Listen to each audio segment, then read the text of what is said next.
안녕하세요. 저는 월드미션 대학교 상담심리대학원의 학과장을 맡고 있는 송경화 교수입니다.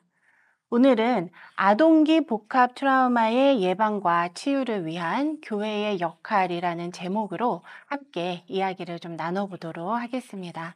오늘 이 시간에는 먼저 아동기 복합 트라우마가 무엇인지 뜻과 특징에 대해서 먼저 알아보고 그 아동기 복합 트라우마를 어떻게 치유하고 예방할 수 있는지 심리학적인 또 심리치료적인 상담학적인 개입 기법에 대해서 또 알아보고 또 그것을 더 촉진하기 위한 교회의 역할에 대해서 마지막으로 한번 이야기를 해보도록 할게요.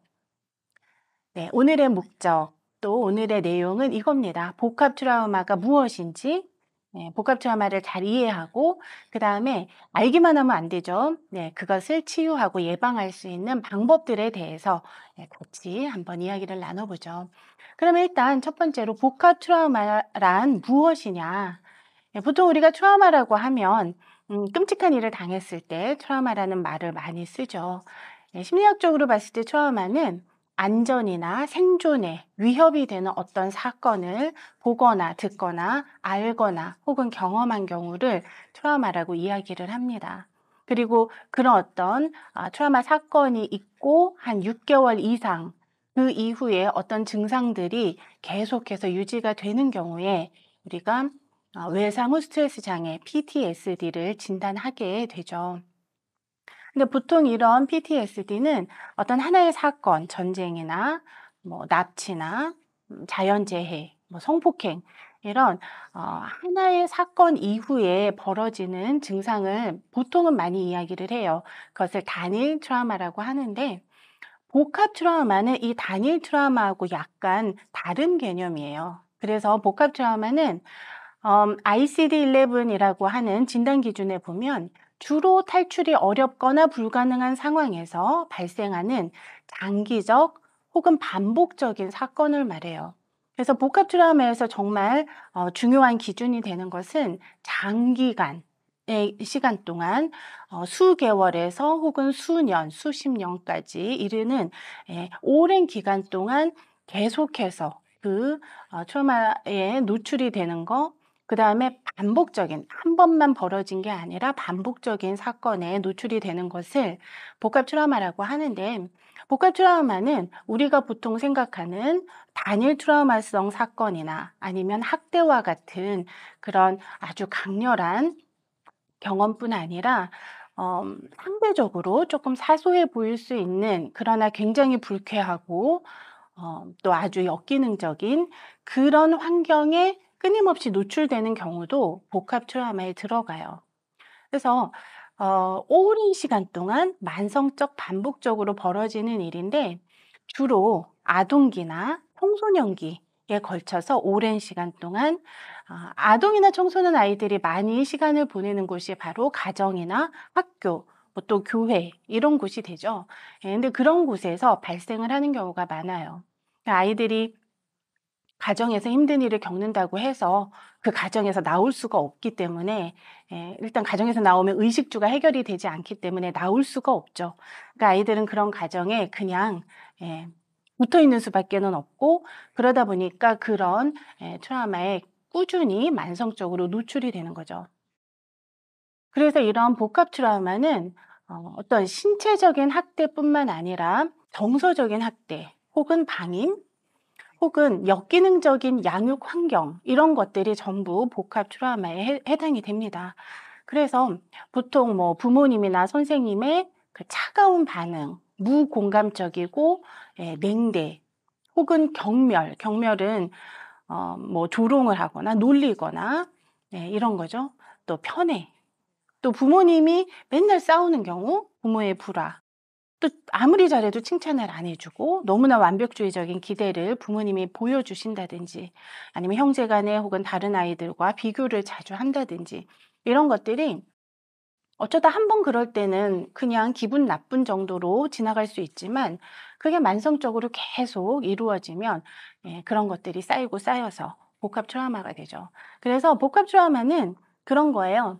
그 낙숫물이 바위를 뚫는 것처럼 그 하나만 봤을 때는 이거를 트라우마라고 말하기는 조금 강도가 약한 그런 느낌이 들지만 그게 뭐 5 년, 10년 이렇게 쌓이고 쌓이면 그 아이의 마음속에 큰 멍을 남기는 거죠.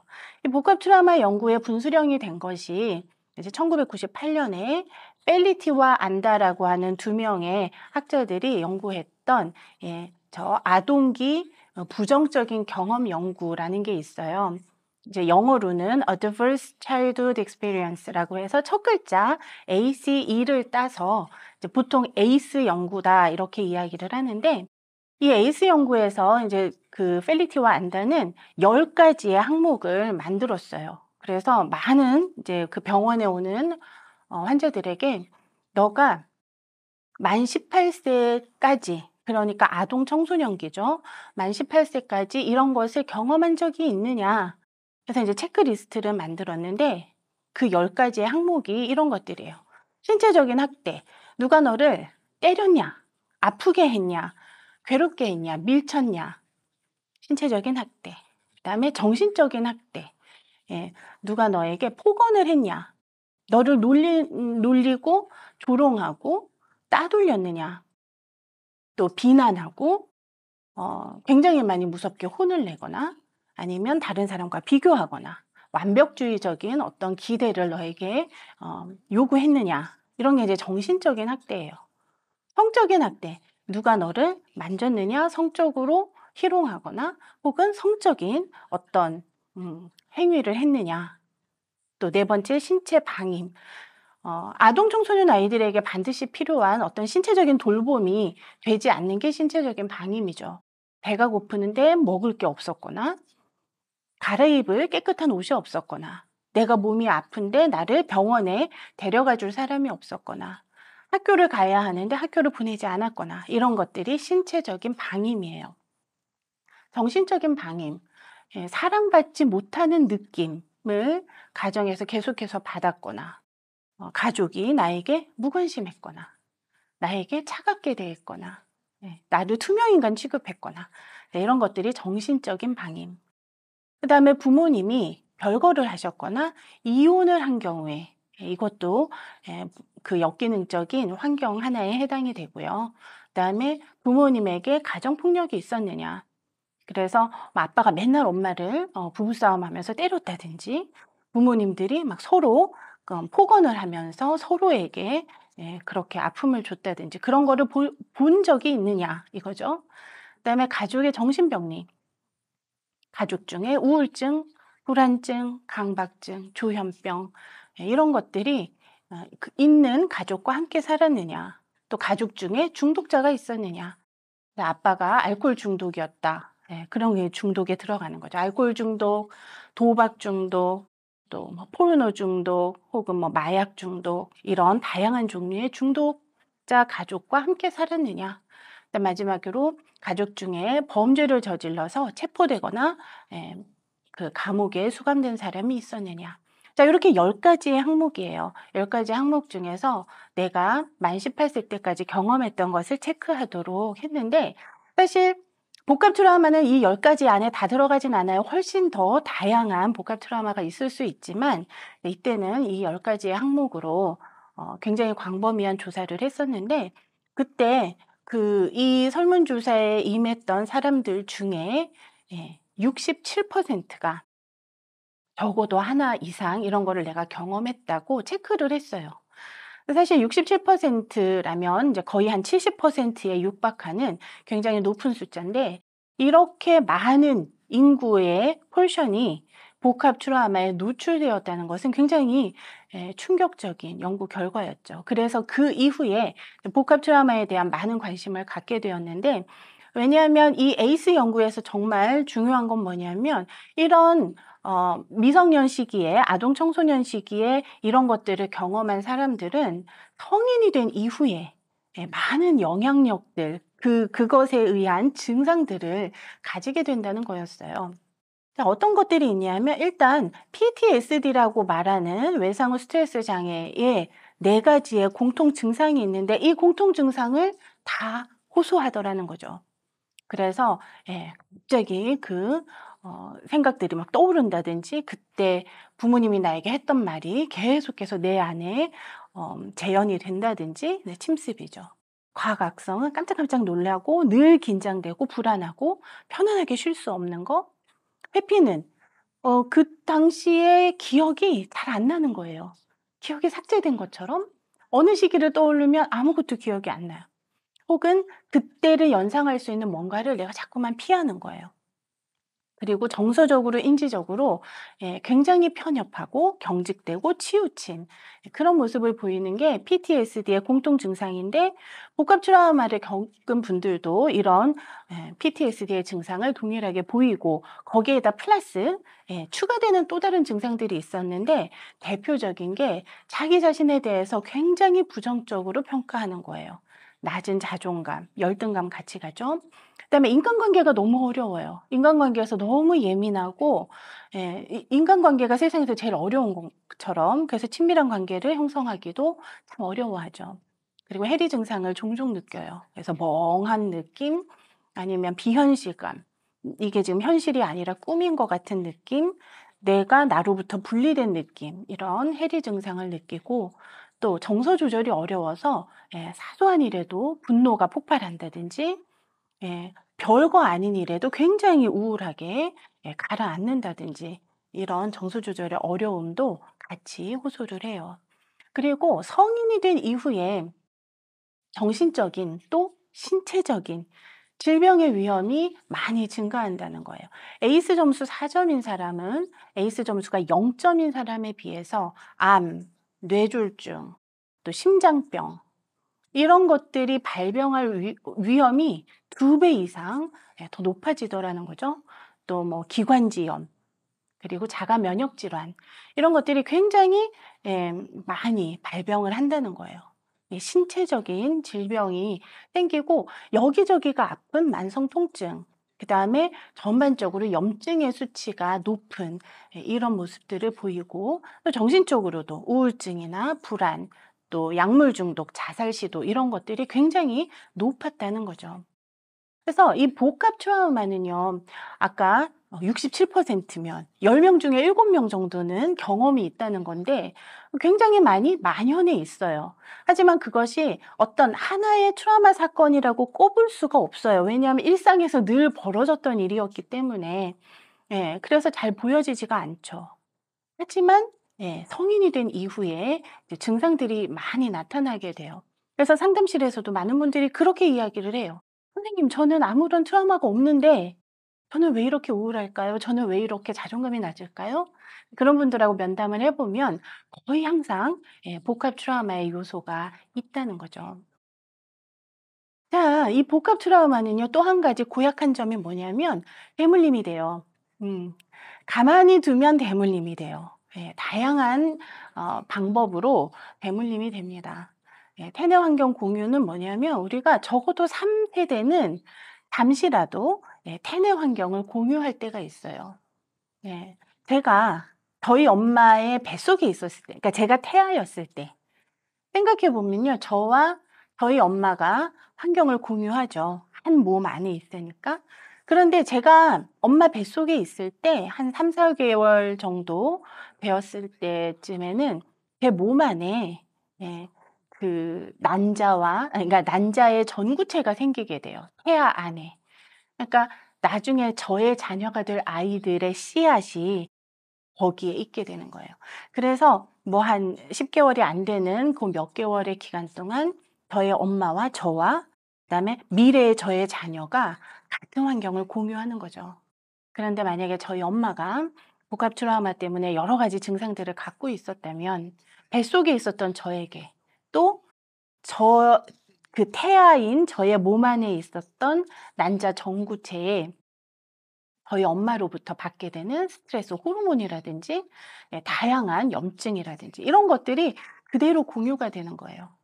그래서 그렇게 태어난 아이들은 이유를 모르는 채로 굉장히 예민하고 몸이 약하고 짜증이 많고 복합 트라우마 증상을 그냥 가지고 태어나게 되는 거죠. 또 후속 유전이라는 게 있어요. 우리가 유전은 부모님의 유전자를 내가 이렇게 물려받는 거라고 생각하는데 그게 맞죠. 그런데 후성 유전은 뭐냐면 내가 받은 유전자 중에 어떤 거는 발현이 되고 어떤 거는 발현되지 못하는 게 내가 후천적인 경험을 통해서 만들어진다는 게 후성 유전이에요. 그래서 어 내가 복합 트라우마를 경험하면 내 몸 안에 유전자 중에 예를 들어 마음을 편안하게 하고 이완할 수 있는 그런 감정 조절할 수 있는 유전자의 발현이 확단되는 거예요. 그러면 나는 비록 유전적으로는 그런 유전자를 가지고 태어났다 하더라도 감정 조절이 안 되는 거죠. 그리고 그것이 그대로 내 자녀에게 또 유전이 돼요. 그래서 내 자녀는 아예 감정 조절이 차단된 상태로 태어나게 되죠. 이렇게 되면서 복합 트라우마가 또 유전이 되고 또 이제 양육 방식을 통해서 부모님이 어린 아기를 양육할 때 따뜻하고 수용적이고 공감적으로 양육을 하면 이제 그 아기가 이 세상이 굉장히 편안하고 좋다라고 하는 느낌을 갖고 이제 안정적인 애착을 형성하게 되죠. 그럼 그렇게 안정적인 애착을 형성한 아이가 자라서 나중에 부모가 되면 그 부모도 자기 아이를 그렇게 키울 거예요. 그래서 안정애착 부모는 안정애착 자녀를 낳게 되죠. 하지만 반대로 집 안에서 부모님이 맨날 싸우고 나에게 폭언을 막 맨날 쏟고 하는 그런 가정에서 자랐다면 내가 안정적으로 애착을 형성할 수가 없어요. 네, 늘 불안하게 되죠. 불안정 애착을 형성하는 아기들은 인간관계를 막 회피하고 단절하고 혼자 있기를 좋아하거나 아니면 버림받을까 봐 저 사람이 떠날까 봐 굉장히 집착하고 불안해하는 요런 양쪽으로 교대를 하게 되는데 그렇게 인간관계 방식을 습득해서 자라게 되면 그 사람이 나중에 부모가 됐을 때 또 아기를 키울 때 안정적으로 키워주지 못하죠. 그러니까 부모님의 애착 유형이 아기에게 그대로 전수가 되면서 대물림이 되죠. 또 많은 경우에 학습이 돼요. 내 부모님이 우리 가정에서 나에게 맨날 경멸하는 투로 말을 하고 놀리고 나를 인정해 주지 않고 칭찬해 주지 않고 늘 말씀하시는 게 그랬다면 나도 모르게 그냥 그거를 배우게 돼요. 그래서 내가 나중에 내 자녀를 키우게 될 때 똑같이 하게 되는 거예요. 예, 뭐 간혹 그러다가 깜짝 놀라기도 하죠. 그런데 예, 보고 배운 게 그거밖에 없기 때문에 그래서 이런 양육 방식을 학습함으로써 이런 복합 트라우마가 대물림이 돼요. 복합 트라우마가 대물림이 된다는 것은 참 안타까운 현상입니다. 그 얘기는 결국 이 세대가 가면 갈수록 점점 우리의 정신 건강이 힘들어질 거라는 뜻이에요. 하지만 예방하고 치유할 수 있어요. 복합 트라우마는요. 가게를 흐르는 저주가 아니에요. 얼마든지 치유받고 그 대물림을 끊을 수 있고 또 아주 이른 나이에 개입이 된다면 또 교육이 잘 된다면 예방도 가능해요. 그래서 우리가 해야 되는 게 이거죠. 예방과 치유. 이미 내가 어렸을 때 복합 트라우마를 많이 겪었고 지금 나는 성인이 되어서 복합 트라우마로 인한 여러 가지 증상을 갖고 있다라고 한다면 상담의 도움을 받을 수 있어요. 그런 경우에는 이제 전문가를 찾아가서 도움을 받을 수 있습니다. 복합 트라우마를 치유할 수 있는 여러 가지 전문적인 상담 기법들이 있어요. 그렇기 때문에 너무 절망하실 필요는 없습니다. 이제 상담사를 만나게 되면 가장 첫 번째는 상담사와 안전하고 신뢰로운 관계를 형성하기 시작을 해요. 복합 트라우마는요, 대체적으로 인간관계 안에서, 그것도 친밀한 인간관계 안에서 벌어지는 거기 때문에 복합 트라우마를 겪은 분들은 사람을 신뢰하는 게 어려워요. 사람을 믿는 게 힘들죠. 그래서 자꾸 마음에 벽을 만들고 문을 닫고 관계를 차단하는데 복합 트라우마가 치유되기 위한 가장 첫 번째 단계는 어느 누구든 이 세상에 단 한 사람과 안전하고 신뢰로운 관계를 맺기 시작해야 되는 거예요.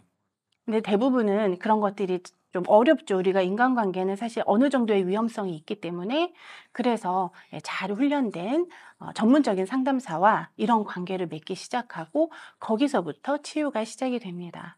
그러나 그게 꼭 전문적인 상담사일 필요는 없어요. 어느 누구도 될 수 있어요.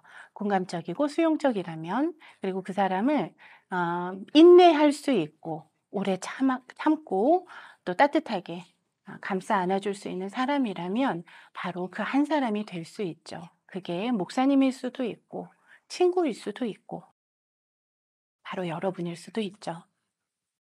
이런 이제 신뢰로운 관계를 처음 맺기 시작하면 복합 트라우마를 겪으신 분들이 이제 이 세상을 다르게 볼 수 있는 용기를 갖게 됩니다.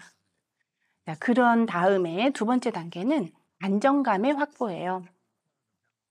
안정감을 확보하기 위해서 첫 번째는 일단 교육이 필요한데 내가 경험한 게 바로 복합 트라우마다라는 거를 아는 거는 굉장한 안정감을 주게 돼요. 안도하게 되고 그리고 '아 이게 그거였구나.'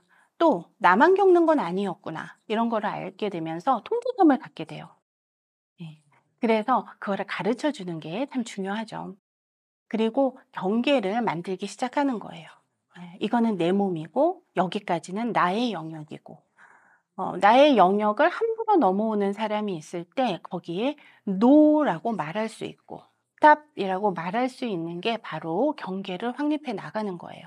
그래도 된다는 걸 배워야 되는 거죠. 또 실제로 안전한지 지금 현재 어떤 폭행이나 학대나 이런 게 진행 중이라면 거기에 어떤 개입이 필요하죠. 그래서 실제로 몸과 마음이 안전한 상태에 있는지 확인해야 되고요. 그리고 이 복합 트라우마를 갖고 있는 분들은 감정이 많이 압도돼요. 갑자기 우울감이 엄습하기도 하고 갑자기 막 가슴이 빠르게 뛰고 공황이 오기도 하고 예. 그렇기 때문에 그런 힘든 마음을 좀 침착하게 진정시켜 줄 수 있는 안정화 기법을 이제 사용하죠. 그래서 전문적인 상담사들은 이런 그 복합 트라우마 이 증상을 보이는 분들이 진정될 수 있는 안정화 기법들을 잘 훈련받고 있어요. 그래서 그런 방법을 통해서 마음을 편안하게 하고 그리고 트라우마 기억을 다시 처리해야 돼요. 트라우마 기억은요, 우리가 평상시에 일상에서 겪는 불쾌한 경험과는 좀 달라요. 내가 길을 가다가 어떤 사람이 내 발을 밟아서 기분이 나빴다. 뭐 이런 건 이제 일상에서의 불쾌한 경험이에요. 이런 거는 그 당시에는 기분이 나쁘지만 조금 시간이 지나면 점점점 무뎌지죠. 그거를 한 달, 1년 이렇게 내가 기억하면서 잠을 못 자고 이러지는 않아요.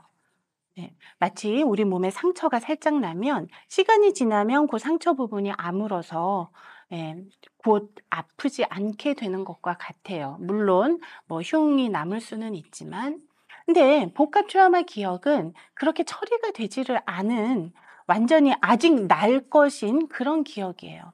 그래서 상처가 났는데 그 상처가 치료가 되지 않아서 거기에 작은 먼지라도 하나 앉으면 굉장히 쓰라린 거예요. 그러니까 어떻게 해야 되냐면 그거를 다시 처리해야 돼요. 이런 트라우마 기억을 재처리하는 것은 일종의 이제 노출 치료인데 결국 트라우마 기억을 끄집어내야 되거든요. 내담자에게는 굉장히 힘든 과정일 수도 있어요. 그런데 인제 요런 트라우마 기억을 재처리하는 게 트라우마 치유에 있어서는 아주 핵심적인 작업이기 때문에 꼭 해야 되지만 요거를 하기 전에 충분히 신뢰관계도 형성하고 어 충분히 안전을 어 확보한 후에 그 후에 이제 트라우마 기억을 재처리할 수 있는 거죠. 예. 지금 현재 심리치료 분야에서는 뭐 EMDR이라든지 IFS라든지 아니면 트라우마 포커스 CBT라든지 다양한 방법으로 이런 트라우마 기억을 재처리할 수 있습니다. 그리고 나면 이제 나 자신 그다음에 다른 사람과 새로운 관계를 맺기 시작하고 새로운 연결을 해 나가는 거예요. 요런 과정을 통해서 전문 상담사와는 복합 트라우마를 치유할 수 있어요. 그러면 우리 교회에서는 어떤 역할을 할 수 있을까요? 예. 사실 이게 굉장히 중요한 핵심이 되는 부분인데 첫 번째로는 교육이에요. 교육. 왜냐하면 대부분의 부모님들은 아이를 양육할 때 본인들 나름으로 최선을 다하세요. 아이들을 사랑하고. 그런데 어떻게 하는 게 그 아이들을 정말 사랑으로 키우는 방법인지 또 어떻게 하는 게 아이들에게 상처를 주는 건지 어떻게 하는 게 복합 트라우마를 만드는 건지 모르기 때문에 그런 일들이 벌어지는 거예요.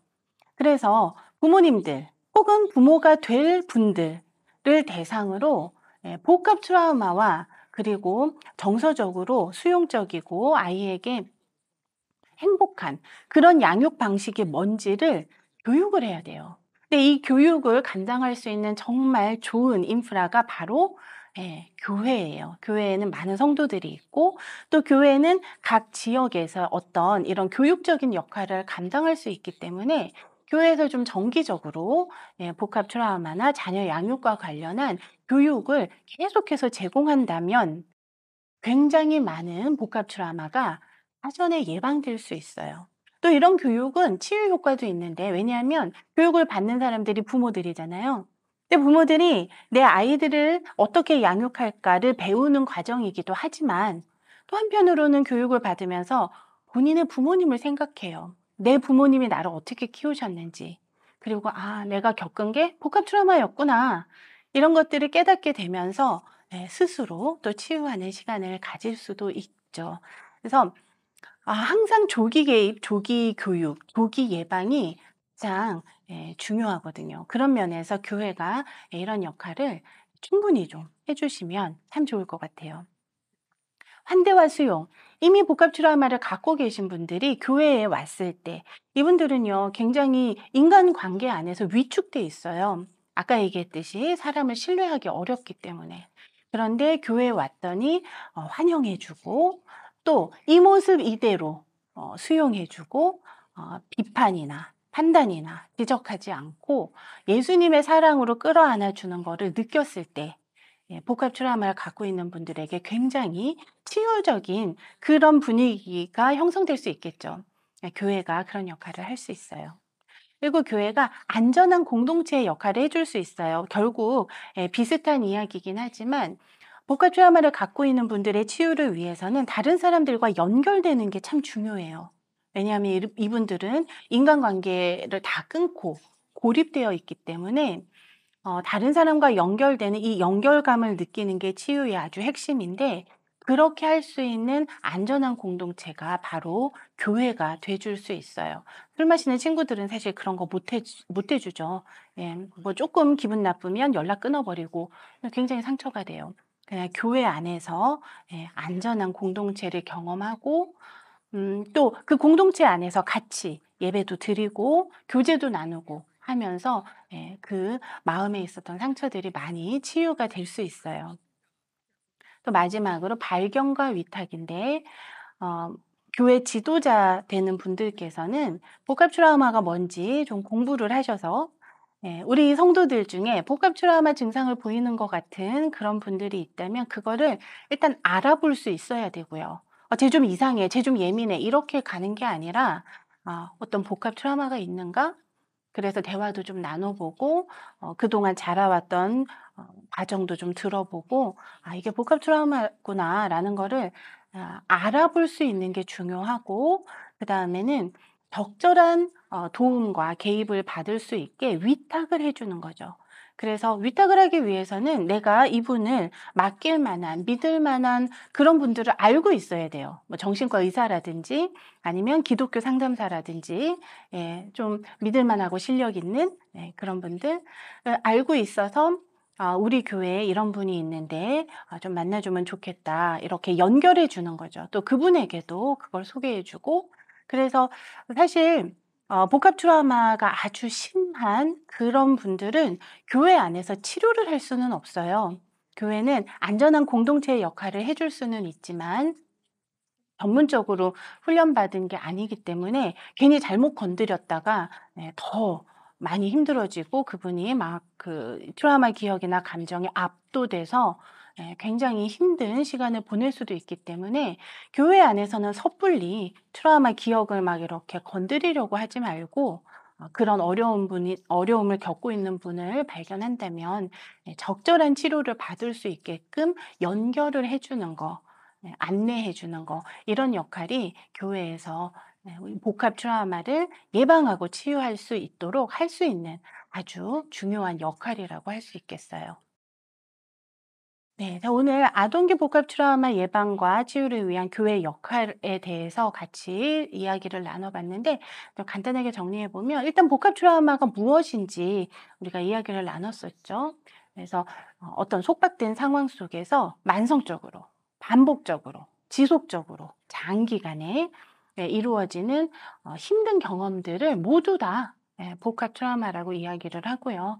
주로 아동기, 청소년기, 가정이나 학교, 이런 일상에서 반복적으로 일어나죠. 그리고 이런 복합 트라우마는 하나하나 보면 그렇게 끔찍한 사건은 아니겠지만, 이것이 쌓이고 쌓여서 오랜 시간 동안 누적이 되면 결국 성인이 된 이후에 PTSD 증상 그대로 다 보일 수 있고, 거기에다가 굉장히 낮은 자존감, 또 정서 조절이 어렵고 또 인간관계가 참 힘든 이런 증상들을 보이고요.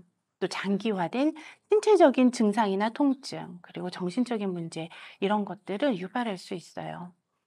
또 복합 트라우마가 대물림이 되기도 하죠. 다양한 방법을 통해서 세대 간에 계속해서 내려와서 전수되는 그런 악순환이 계속해서 이어질 수 있죠. 그래서 복합 트라우마를 예방하고 치유하기 위해서 전문 상담사의 도움을 받아서 치료를 받을 수도 있고, 특히 우리 교회에서 할 수 있는 것은 일단 복합 트라우마와 건강한 자녀 양육에 대한 교육을 활발하게 해서 예방을 하는 것과, 그리고 복합 트라우마를 겪은 분들이 편안하게 느낄 수 있도록 환영해 주고 수용해 주고, 또 안전한 관계를 맺을 수 있는 그런 공동체의 역할을 해 주는 거죠. 그리고 마지막으로 복합 트라우마와 관련한 증상들을 발견하고 알아볼 수 있고, 그리고 그분이 적절한 치료를 받을 수 있도록 잘 위탁해 줄 수 있는 그런 자원들을 가지고 있다면, 교회가 복합 트라우마를 예방하는 데에도 아주 크게 기여할 수 있고, 또 이미 복합 트라우마를 겪어서 증상으로 힘들어하고 있는 그런 분들을 효과적으로 도와줘서 잘 치유받을 수 있도록 할 수 있습니다. 교회는 곳곳에 많이 있기 때문에 곳곳에 있는 많은 복합 트라우마 증상을 갖고 있는 분들을 효과적으로 도와주시고, 또 아직 발현되지 않은 그런 복합 트라우마를 사전에 예방할 수 있게 교회가 큰 역할을 해 주시기를 바라겠습니다. 네, 오늘 이렇게 저와 함께 복합 트라우마 예방 치유를 위한 교회 역할 함께 생각해 주시고 동참해 주셔서 감사합니다. 지금까지 저는 월드미션 대학교 송경아 교수였습니다. 감사합니다.